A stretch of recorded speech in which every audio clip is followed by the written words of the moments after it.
I'm Brad Wilson. This is how you sell without selling out. Roger's that. I'm Rogers Healy, and welcome to Rogers That, a podcast dedicated to selling without selling out. Today we have someone who has helped a lot of people sell a lot of things, but not their souls, not sellouts. My buddy Brad Wilson has an incredibly impressive background. He has a decade at Deloitte Consulting. He's currently the global head of channel sales at LinkedIn, which we're going to talk about significantly. He's known for building strong teams and helping organizations achieve their full potential. He's an advisor. He's an investor. He's a fellow fan of culprit underwear, which he is wearing culprit underwear this morning. He's got a passion for people. He's a lot of things, but most importantly, Brad is a husband, and almost a girl dad. By the time this airs, Brad will enter the ranks of being a part of the coolest club on planet Earth, and that is the Girl Dad Club. His knowledge spans from change management to generative AI to the future of sales and everything in between. I don't know what any of that means, but we're going to dive deep. So please join me in welcoming the Lord of LinkedIn, the King of Connections, my buddy Brad Wilson. Welcome to the podcast. Honored to be here, Rogers. Could be more excited to be part of this. Love it. So let's give us a little background, on Brad. You know, it seems like a relatively not corporate background, but maybe there's some corporate background in there that we can uncover. But tell us what led you to where you're at today. Yeah, I mean, if you want to get really deep, it'd start back with like who I am as a person. Small town Midwestern guy.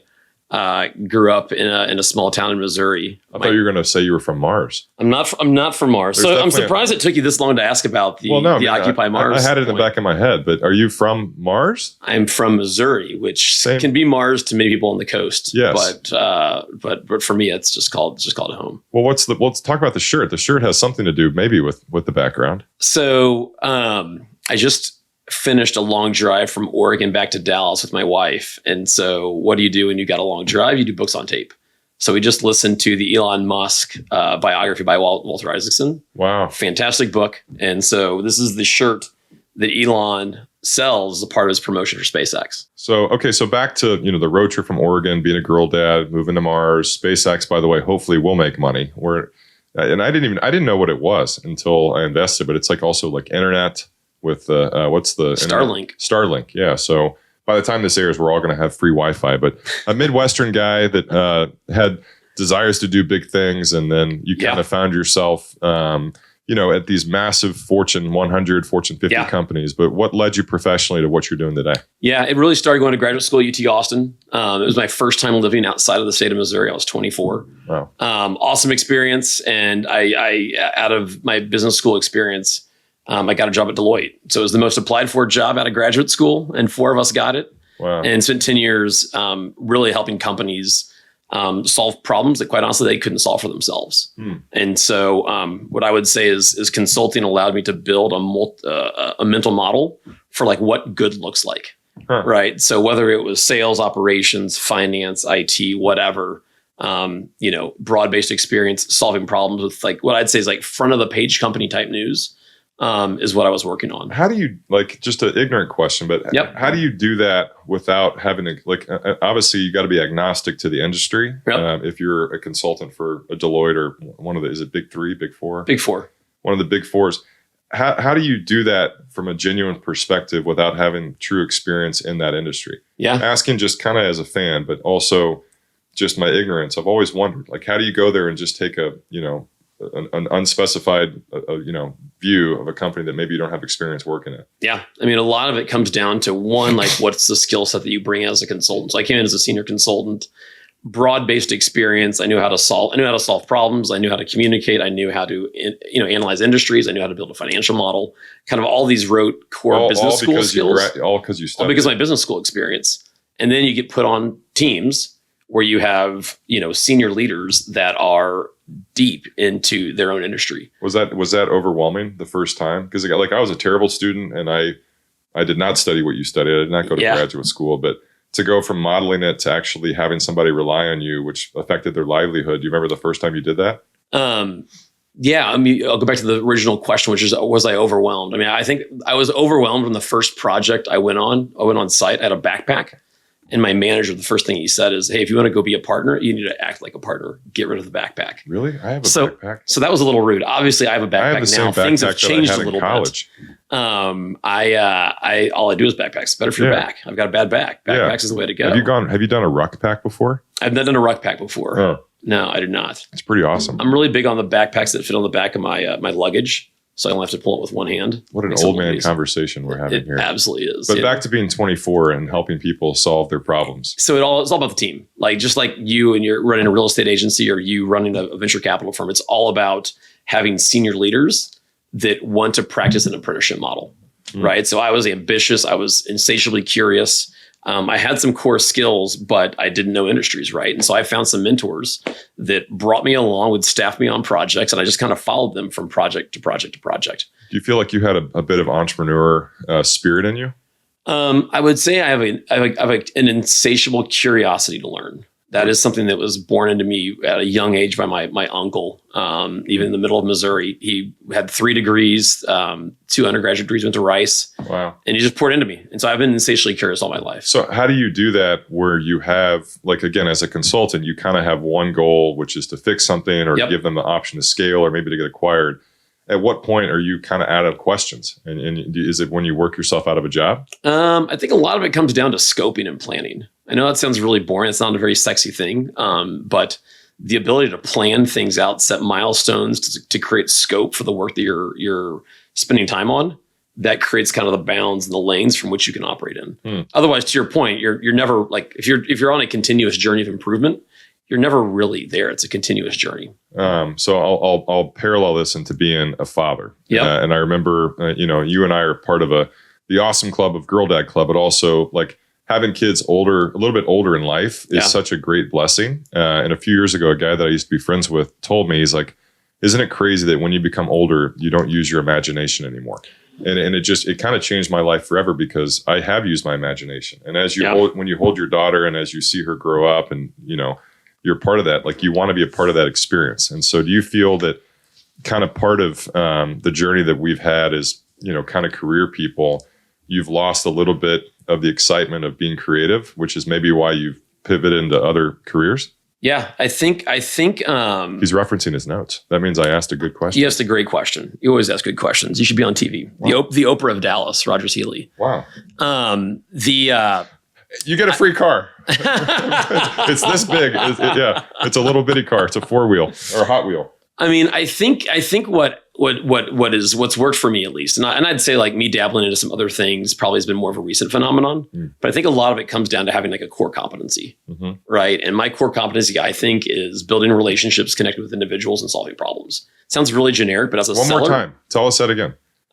Your core competency. Mine is not saying core competency. Core competency. What is it? That's core CC. competency. Core competency is yours is what? Number 1. Yeah, building relationships. 2, connecting with people, solving problems. How long did it take you to figure that out? I mean, it was probably really at Deloitte. I would say my experience there was this great experience where, half of your job is literally being in a conference room, kind of like this. We've got whiteboards everywhere, and all you're doing is like drawing on whiteboards and trying to solve problems with people. Right. So there's a huge amount of like other people's problems. They can't solve them for themselves. That's why they're hiring. We're not cheap. Consultants aren't cheap. So they're hiring you to come help them. And so there's probably a sense of therapy in that too. You probably realize along the way some stuff that you could be doing better, I think all the time. Yeah. That goes back to the continuous improvement mindset that I think is important for anything that you do. Sorry, you're talking about being in a dark room with whiteboards. Well, I was just saying dark rooms, connecting with people, like learning how to be a team, being a part of a team.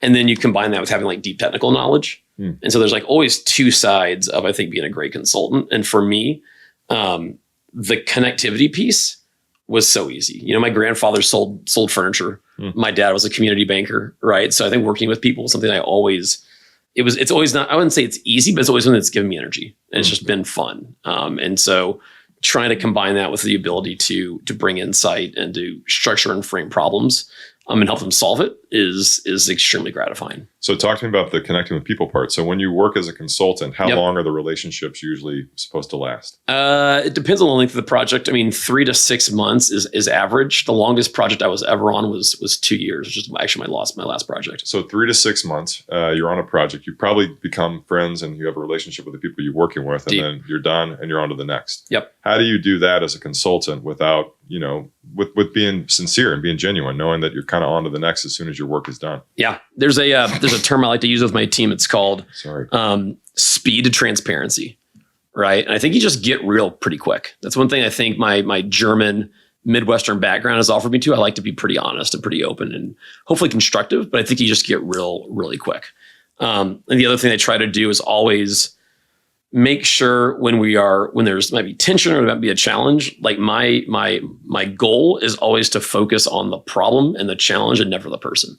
And so I try to make sure when I'm facing the challenge, I got a tough client that doesn't really want to work with me, right? I always try to put myself on their side of the table. So it's never like this. It's like always me sitting next to them, and us focusing on what do they care about, where do they find value, where are they being held back from achieving their goals and objectives, and what are the things that I can do to actually help them reach that. And I find when I do that, do you have like any tips and tricks for people that are in situations like that? I mean, do you have like ice-breaking questions or anything that you'd be comfortable sharing? Yeah, I mean, I think it's got to be intense, man. I mean, they don't usually call you from your previous position because things are going great. Yeah. Or maybe they are going great. They're preparing for a liquidity event, but usually it's because they've made mistakes and someone has to come and fix it. Yeah. So how do you walk in and disarm somebody? I think Deloitte did a great job that against skills I use in sales. Like they taught you how to figure out and anticipate and hypothesize who is the person across from you, right? So you walk into their office and you observe what is in their desk. You observe what's on their walls.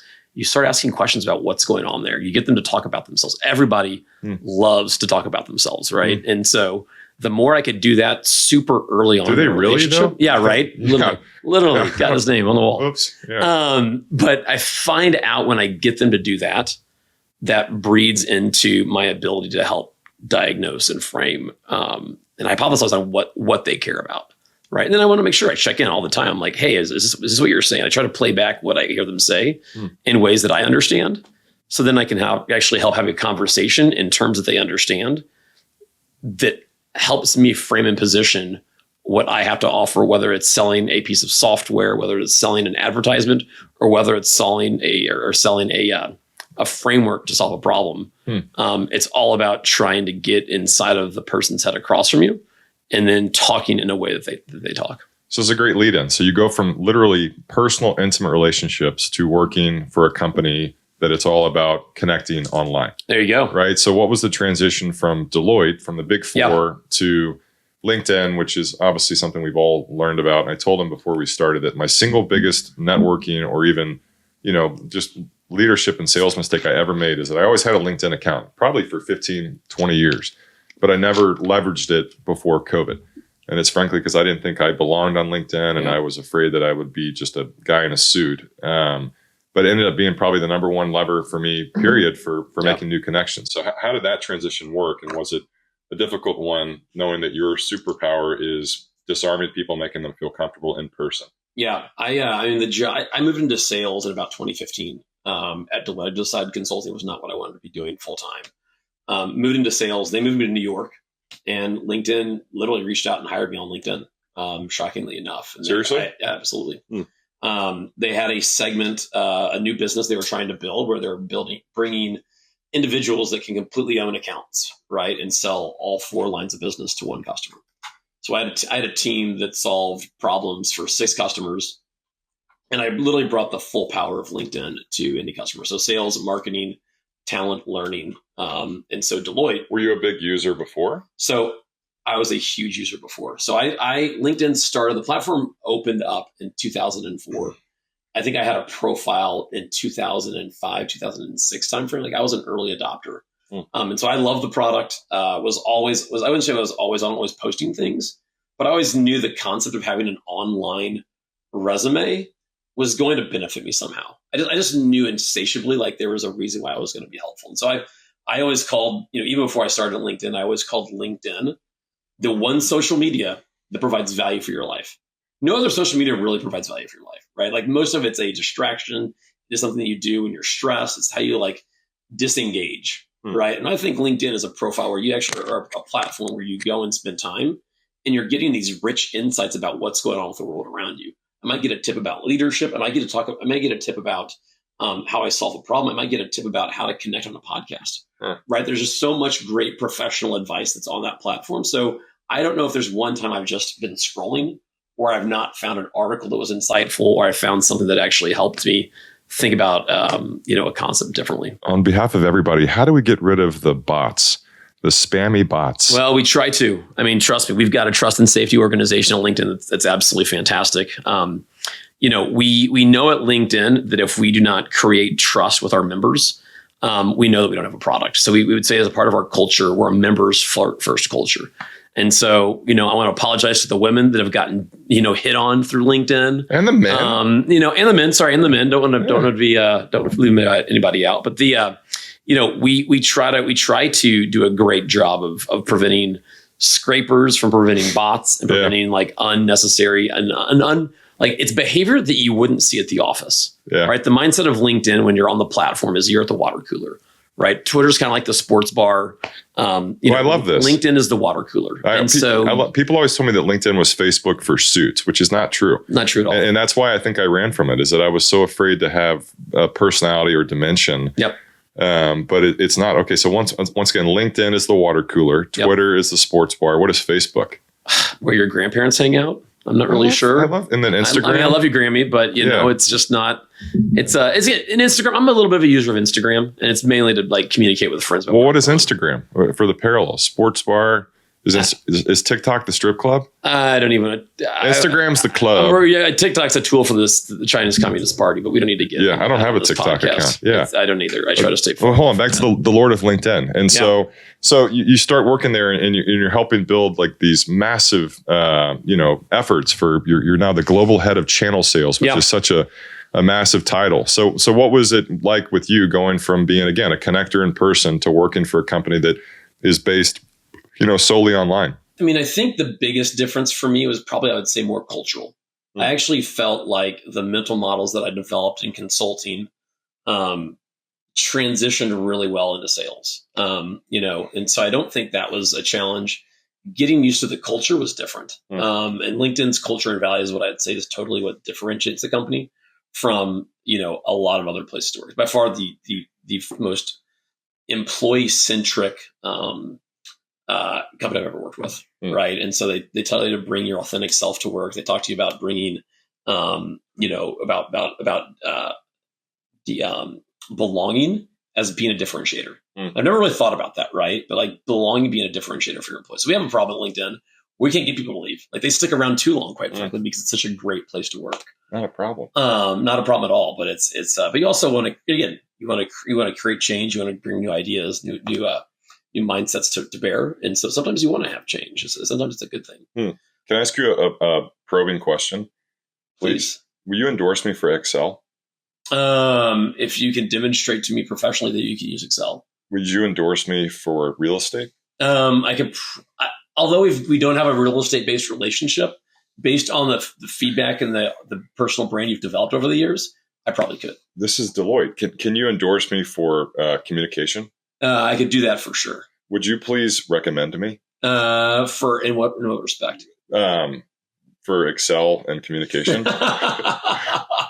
I'll get you with communication. Done. Okay. I'll get you with communication. Send me a financial model that you developed and we can talk. No, I don't know how to do that. Okay. So talk to me more about networking and how you found a way to do it effectively as an employee of a company, but also as a user.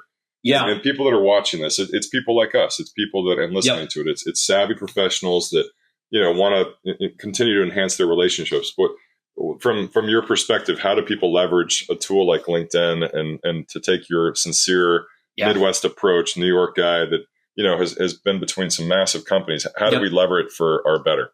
I think there's two ways to look at leveraging LinkedIn. I'm a seller. I work with sellers.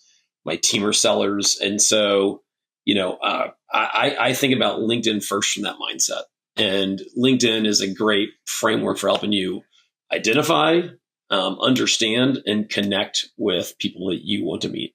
Right. So that's the first thing is you use LinkedIn to find and and identify like who are the core folks that you want to go build a relationship with. Break that down a second. So imagine if it's someone who is it just searching a certain name? Is it an industry? Like what's the first step? So this is where I don't want to get into sales mode a little bit, but I'm going to promote the product that my division sells, which is Sales Navigator, the best sales product that exists. Right now, a lot of folks just will use LinkedIn solely to go to somebody's profile, right? Like I'm going to go meet with Rogers. I'm going to go look at your profile before I come meet with you. And then I know that you viewed my profile. And then or you can actually hide that so that you become anonymous. Absolutely. And actually has it's a core skill to use as you're prospecting on somebody. Wow. Because sometimes you want to remain anonymous. And I would say sometimes you want to be very, very known, right? So I'm going to if you've actually invited me to come talk to you about something that's important, you actually want to know that I've looked you up. I've actually taken time to study who you are, maybe develop a psychographic profile of what you care about, so that when I come in and meet with you, I've done my homework, right? So there's a reason and a right time for, I think, actually being very transparent that you're checking somebody out online. Interesting. So yes, like one of the things that Sales Navigator is a product that I was a deep user of before I joined LinkedIn.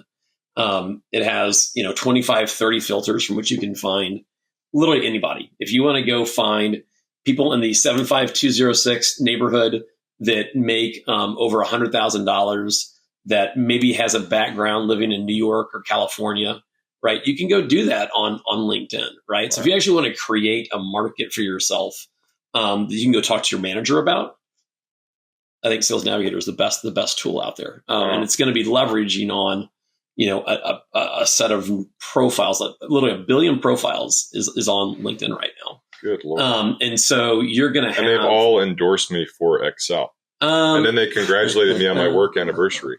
Do you want to be a financial analyst? Is that like a hidden goal that you have? I don't know. Maybe there's a lot of Excel. Maybe this is like therapy now for me, and I'm eventually going to go to business school and learn how to do a financial model. But I just want to be endorsed for Excel. Okay, well, let's work on that one day. Let's work on that. LinkedIn Learn has great programs and great learning content for you to take your Excel skills from 101 to 201 to 301. Wow. So we can work on that. 0 to 0.1. We'll start there. Start there. That's where I'm at. Using your password might be a good way to start. I like that. Brad has endorsed me for confidence. So again, with this, just navigating, and again, just people that don't leverage myself. Like I didn't leverage it, and I thought it was just something I just had to have. But what would be like 3 or 4 words of wisdom or tips that you would give to somebody that wants to go and make sincere connections on LinkedIn? Yeah, I think one, spend a lot of time on your profile. Make sure it should be a digital representation of who you are.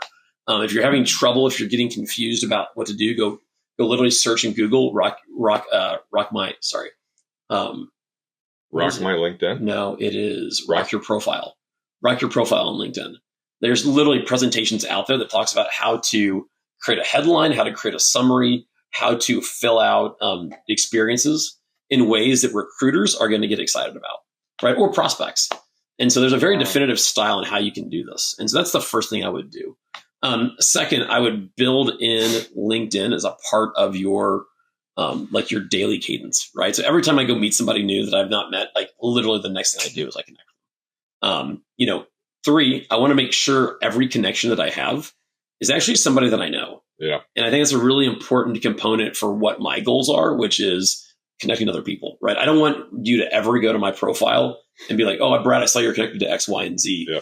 Can you tell me about this person? Can you foster an introduction? Yeah. I want to make sure that that's like an authentic relationship that I have. Yeah. So I don't I get a ton of follow requests, right? Or connection requests. Wow. I never, LinkedIn celeb. Unless I know you. Yeah. I don't accept. Wow. Right. And so, but that's also. So they can still follow you. So anybody can follow me. Anybody can follow me. I don't care who follows me. So what's the difference then, if they're connected to you or not? So I think the follower relationship is much more about, I am pushing out proactive content that is framing me as a thought leader or an expert in a certain topic. So I've got a good friend right now who's in the VC space, and he does a lot of work around the defense tech. And so he is constantly posting things about observations, conversations that he's had. And he's trying to create a following, right? Eventually he wants to create a following because he wants to, 1, raise funds for his VC. And then 2, he wants to find interesting people to invest in, right? And so he wants to identify and create a personal brand around knowing this, which means followership is a big deal for him. He might have created a newsletter that he's periodically sending out. But he's posting probably a lot more than I do. I try to post 1 to 2 times a week. Oh, really? 1 to 2 times a month. Seriously? So like a biweekly cadence is like how often I post. Wow. But it's also because I'm not trying to create like a newsletter type following. And so if you're trying to create a newsletter type following, maybe you just accept anybody and everybody. But then you realize You're that also actually limited. just You can only have like 35,000 connections or something.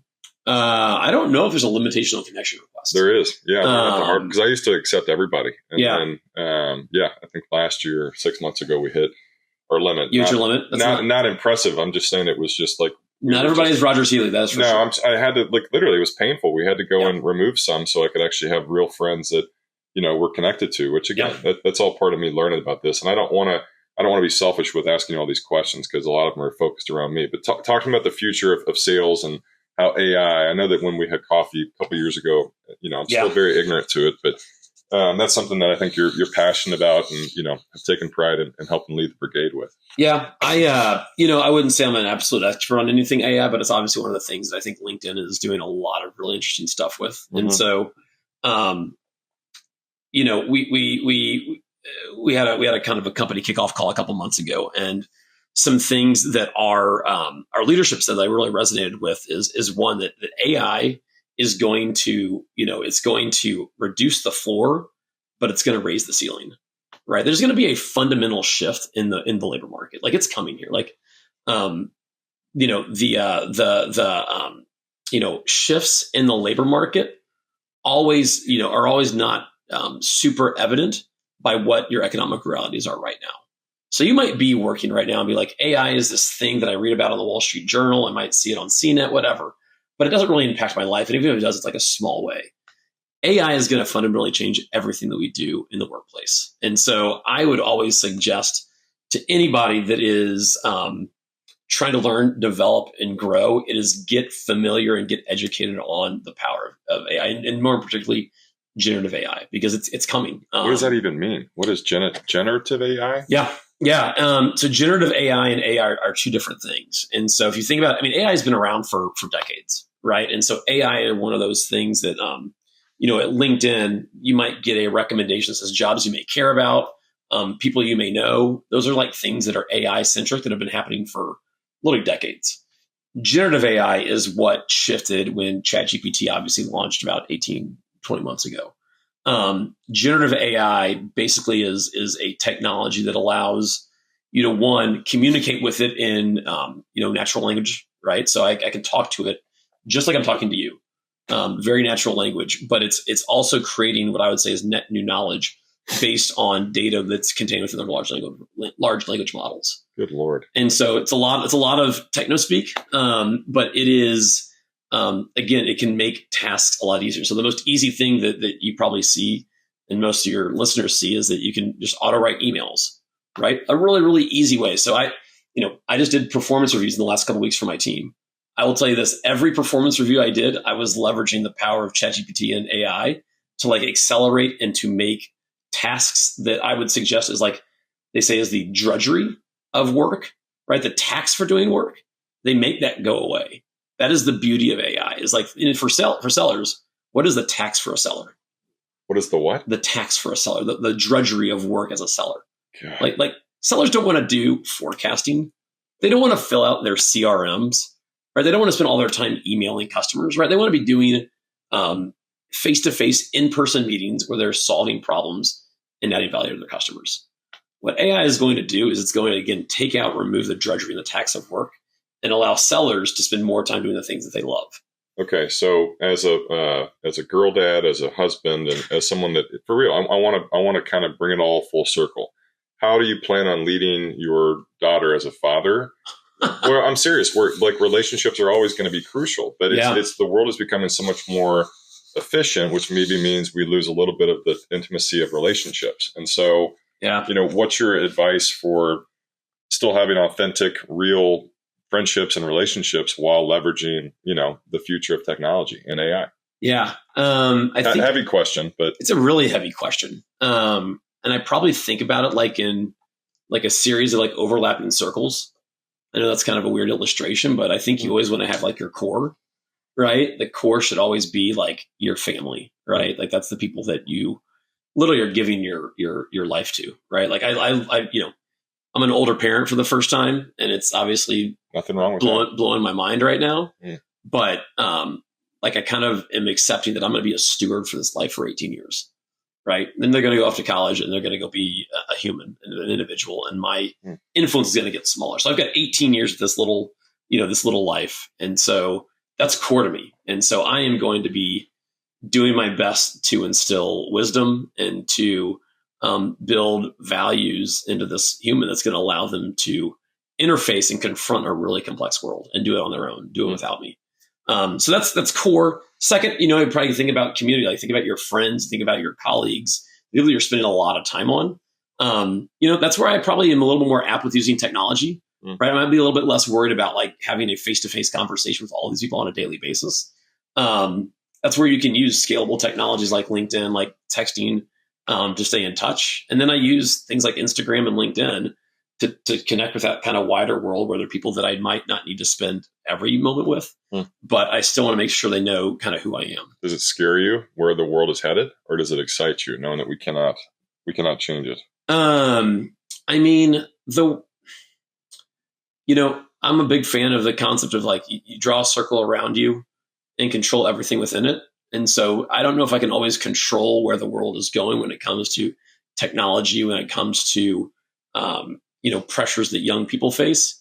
But what I can control is the investments that I make in this little girl. And so that's what I'm thinking the most about, and teaching her that it's okay to be a little bit freaked out, but also to know that change has been happening for generations, for millennia, right?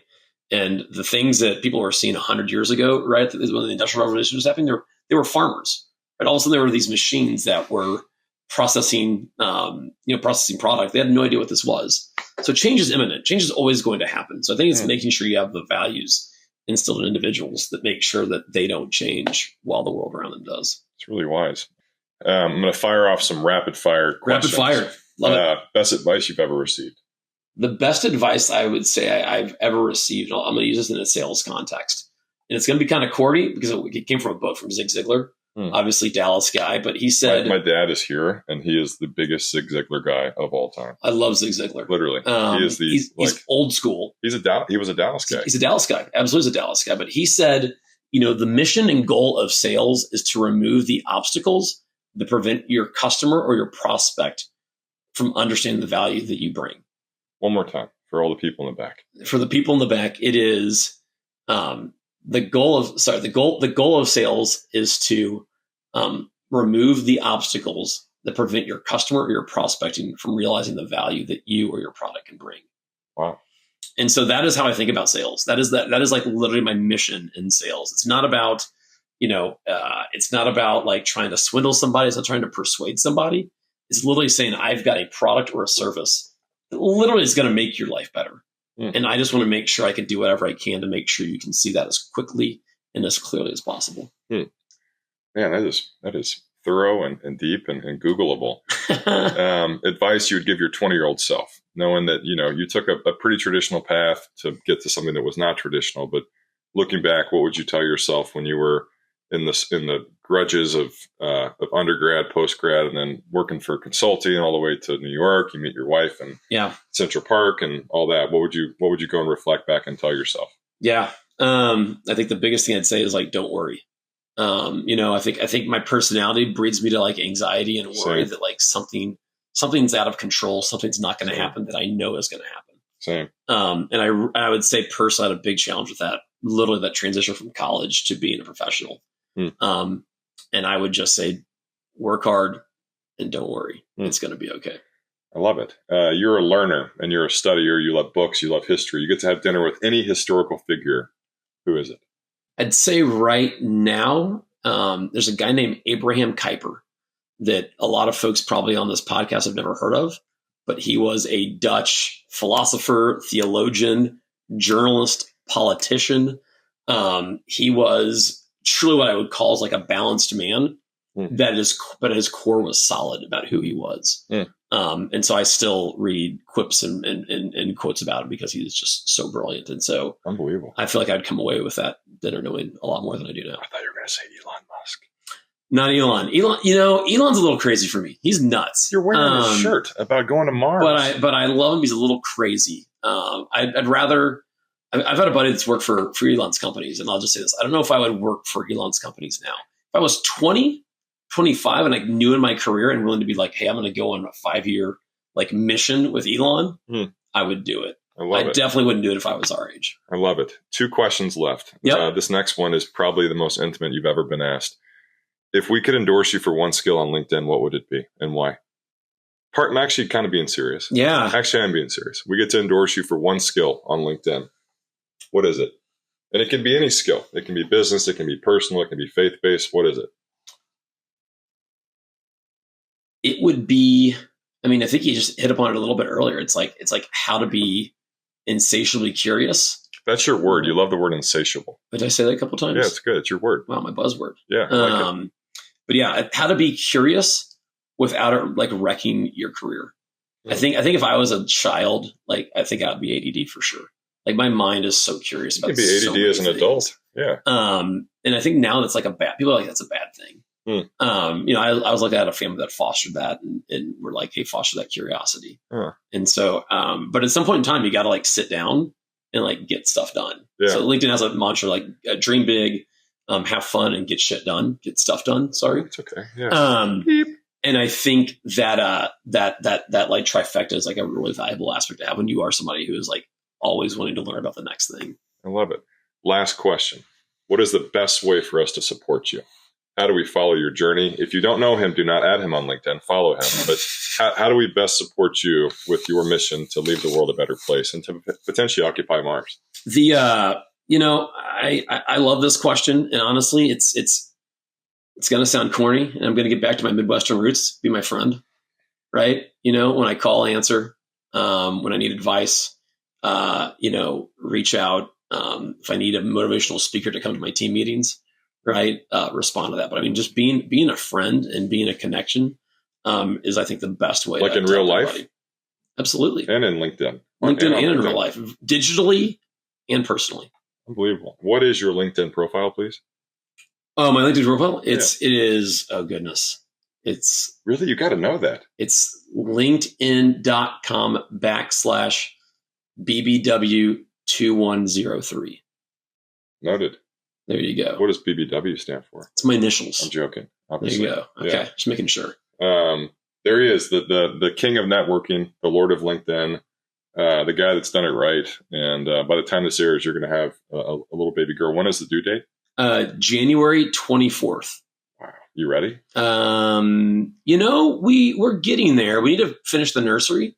That's a good thing. I actually have it very easy. My wife's sister is a doula.